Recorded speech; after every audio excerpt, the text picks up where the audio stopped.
Patrick Lawson, bonjour. Bonjour. Est-ce que c'est surprenant pour vous, au sein de l'ANC, la démission de Gilbert Humbo?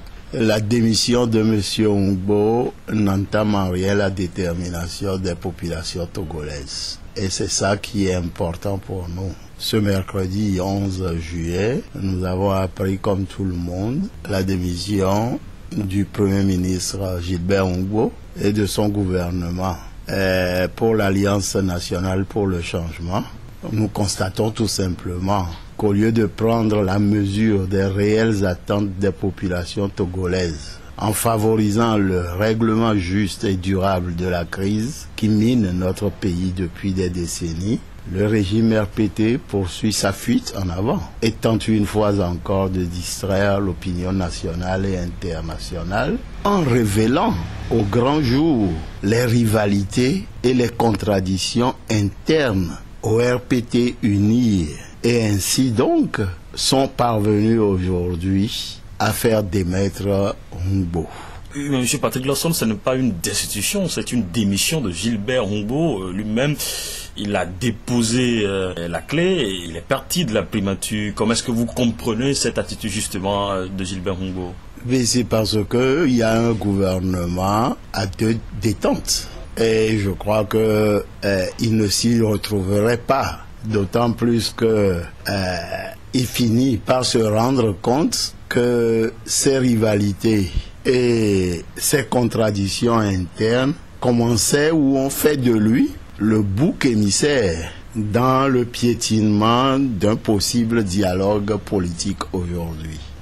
Voilà la réalité. Les faits sont là, ils sont têtus. Quand vous, Premier ministre de la République, vous ordonnez la libération de 55 détenus arbitrairement et que des gens tapis dans l'ombre donnent l'ordre contraire, ce n'était pas pour la première fois, c'était la énième fois. Tout être humain peut être excédé. Dans ces conditions-là, on peut considérer qu'on a voulu le mettre au devant de la scène pour l'utiliser comme un bouc émissaire. Et il lui appartenait de le comprendre très vite, puisque connaissant la nature du régime togolais, tout Premier ministre qui n'a pas le soutien populaire total doit comprendre qu'il ne servirait que de bouc émissaire ou de faire valoir. Mais vous semblez avoir des informations qui ont conduit Gilbert Humbo à démissionner. Et qu'est-ce que vous appelez ceux-là qui sont tapis dans l'ombre? Ils sont qui, ces messieurs?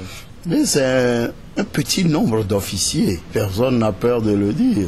Un petit nombre d'officiers et quelques individualités qui régentent le Togo.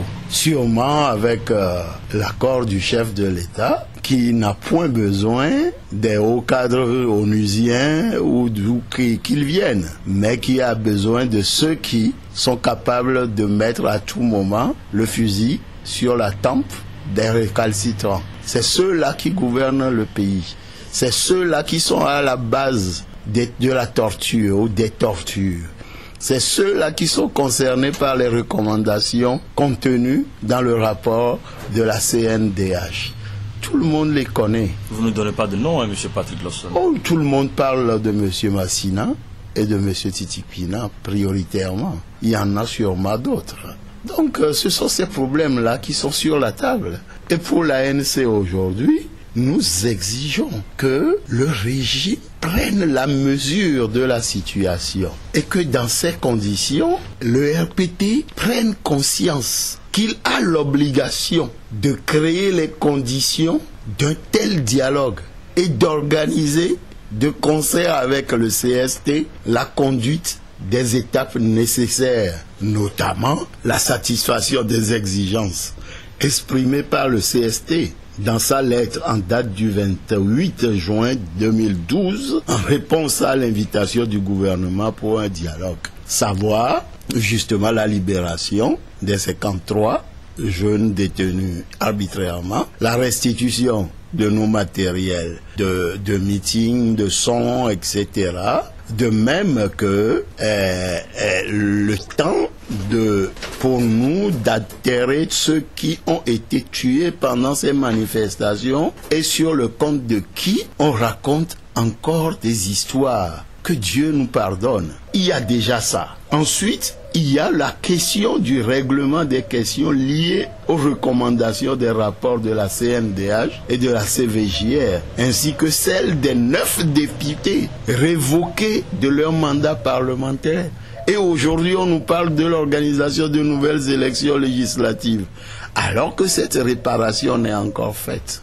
Cela veut dire qu'on se fout de nous au Togo, et de la classe politique, et des populations togolaises qu'on prétend gouverner. Ensuite, il y a l'ouverture des discussions proprement dites, qui après ces préalables pourraient commencer par les réformes constitutionnelles et institutionnelles, ainsi que sur l'amélioration du cadre électoral. Voilà ce qui est important.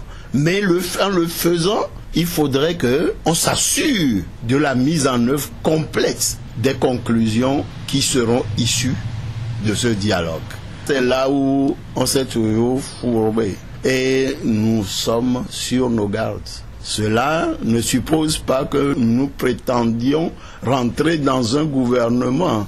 Mais il faut qu'on trouve les voies et des moyens pour la mise en œuvre des conclusions de ce dialogue. Cela doit passer et aboutir donc à la préparation et à l'organisation consensuelle des élections à venir. Voilà notre position. Et c'est pour cela que nous continuons à inviter les populations à rester déterminées et à se mobiliser massivement autour de l'ANC, du FRAC, du CST, en vue de mettre fin à l'arbitraire, à l'imposture, à la forfaiture et à des élections bâclées et mal organisées dans notre pays. Monsieur Patrick voilà Laurson, la position de la... On a le sentiment que vous commandez un dialogue. Nous exigeons un dialogue. Sinon, le pays sera chaud. C'est aussi simple que ça. On ne peut pas nous acculer jusqu'à ce point. Nous investissons nous-mêmes pour aller à des élections. Nous payons les cadres électoraux dans les bureaux de vote. Nous allons mobiliser les populations pour aller aux élections. Au moins ces dernières nous demandent, mais allez-vous continuer à nous demander d'aller voter? On vote quelque chose, c'est autre chose qui sort. On s'inscrit, on nous amène NAFA, TAFA et tout ce que vous voulez pour nous reprendre nos cartes d'électeurs et en faire après autre chose en donnant des procurations à ceux dont on est sûr de voter pour le pouvoir. C'est tout cela que nous savons et qui fait que aujourd'hui nous sommes exigeants. Nous ne commandons pas, nous exigeons. Quand on va à des élections, il n'y a pas de prioritaire. Il n'y a pas de gouvernant et de gouverné. On va d'égal à égal et dans ces conditions, toutes les structures qui doivent concourir à l'équité et à la transparence des élections, toutes ces structures doivent être paritaires ou en tout cas ressembler à quelque chose qui puisse donner ou faire gagner et donner l'équité, la transparence et tout ce que nous voudrions pour qu'une fois au Togo, on aille à des élections transparentes. On ne voudrait plus aller à des élections. Et là, je parle du découpage électoral, où le pays est découpé de façon que un parti qui a 900 000 voix a 50 députés. Les forces démocratiques qui ont 1 250 000 voix ont 31 députés. Et on voudrait qu'on l'accepte et qu'on accompagne encore? Non, nous ne l'accepterons plus. Et c'est pour cela que nous avons pris sur nous de faire l'effort, de nous regrouper au sein du CST, mais tout en restant vigilants. L'ANC est toujours vigilante. Nous sommes au CST. Si le CST fait ce que nous avons arrêté ensemble, la ligne est droite. On ira ensemble. Mais nous veillerons à ce qu'il en soit ainsi. Plus de contournement. Les problèmes sont en face. Il faut les aborder et les résoudre. La démission du gouvernement Humbo ne complique pas la situation puisqu'il va falloir à tout recommencer. Est-ce que le dialogue c'est pour demain? Peut-être que vous avez plus d'éléments que moi. Le départ de Humbo arrête-t-il la continuité de l'État? Un pays en crise, le pays va à volo. Ce n'est pas le départ d'un homme ou la disparition d'un homme. C'est tout le gouvernement qui parle, hein, monsieur Patrick Lawson. Oui, certains ne servaient absolument à rien, donc pour eux, ce n'est absolument pas grave. Vous faites allusion à qui ou à quel parti? Je ne sais pas, on m'a dit que certains ne servent absolument à rien. Donc ce n'est pas très grave s'ils s'en vont. Et quel impact, justement, la démission de Humbo peut avoir sur la crise politique que connaît le Togo? Nous, notre problème, je vais reprendre le schéma que tout on nous avance, qu'il y a des modérés et des caciques. Mais on veut débattre, discuter avec ceux qui dirigent le pays. Pas ceux qui font semblant de diriger le pays. C'est ce que nous voulons. Ceux qui dirigent réellement le pays. Ceux qui posent les actes dans ce pays. Vous avez parlé un peu plus haut d'un groupe d'individus qui ne sont pas nombreux. Oui, si c'est avec ceux-là qu'on doit discuter, on discutera et c'est mieux pour tout le monde. Parce que quand vous discutez avec des gens qui sont mis en minorité, pour qui on n'a aucune considération, qu'on utilise comme du papier Kleenex ou autre, mais à quoi sert de s'entêter à discuter qu'avec ceux-là? On veut discuter avec les irréductibles, les caciques les plus forts, ceux qui gouvernent réellement le pays, et qu'on trouve cette fois-ci une solution pour le Togo. Monsieur Patrick Lawson, est-ce que l'ANC est tenté de rentrer dans un gouvernement futur? Nous, on veut gouverner parce que le peuple nous en donne le droit. Être à la primature ou être à la présidence? Mais quand on va à des élections, on les gagne, on prend, que ce soit la primature ou la présidence. Je crois savoir que le calendrier constitutionnel va commencer par, dans le désordre, je dirais, les préfectorales, les municipales, les législatives. Déjà, il faut prendre ça, à condition qu'on discute et que les conditions soient claires. Et on verra la suite. La suite, c'est pour nous également. 48 heures après la démission de Gilbert Humbo, les noms sont cités. On vous cite également comme futur Premier ministre du Togo. Non, je crois que c'est pour amuser la galerie. De toute façon... Vous n'êtes pas intéressé? Dans les conditions qui sont les nôtres aujourd'hui, notre ligne de combat n'est pas du tout celle-là. On ne veut plus qu'on nous octroie des postes. On veut les gagner par les élections. Et aujourd'hui, après avoir vu ce qu'on a fait à tous ces premiers ministres, quelle envie me prendrait de devenir moi aussi à mon tour Premier ministre pour finir par démissionner comme les autres ou me faire démissionner. Je n'ai aucune envie. Le seul qui n'a pas su saisir sa chance comme Premier ministre du Togo, c'est Kofi Go, qui avait le soutien de tout un peuple et qui n'a pas su sortir le Togo de la crise.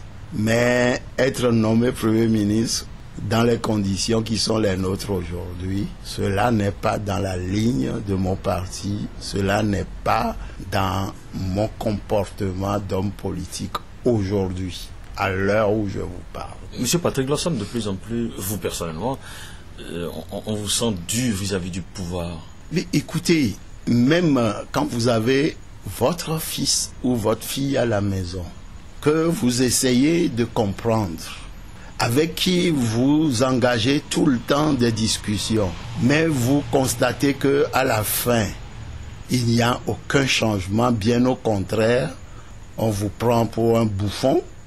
Si vous êtes encore un peu intelligent, vous devriez savoir chaque fois où vous mettez les pieds. C'est tout. Je n'ai pas changé. Je suis toujours respectueux des gens, mais je ne veux plus rentrer dans un jeu qui défavoriserait la détermination du peuple togolais.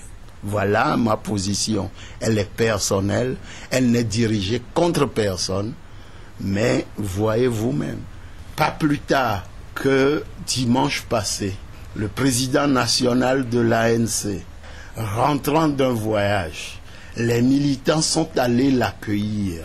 Au lieu que les forces de sécurité protègent ce cortège, à 21h30, à quoi avons-nous assisté? À des gaz lacrymogènes. voilà le Togo. Et alors, qu'est-ce qu'on ira faire? À l'heure où je vous parle, nous sommes invités, c'est-à-dire c'est la consultation classique. Mais nous venons de répondre que nous n'irons pas. Ce que nous exigeons, c'est des discussions pour des élections transparentes. Mais nous n'attendons plus de personnes qu'on nous donne un peu ou qu'on nous cajole dans le sens du poil. Ça, c'est terminé. Monsieur Patrick Lawson, merci. C'est moi qui vous remercie.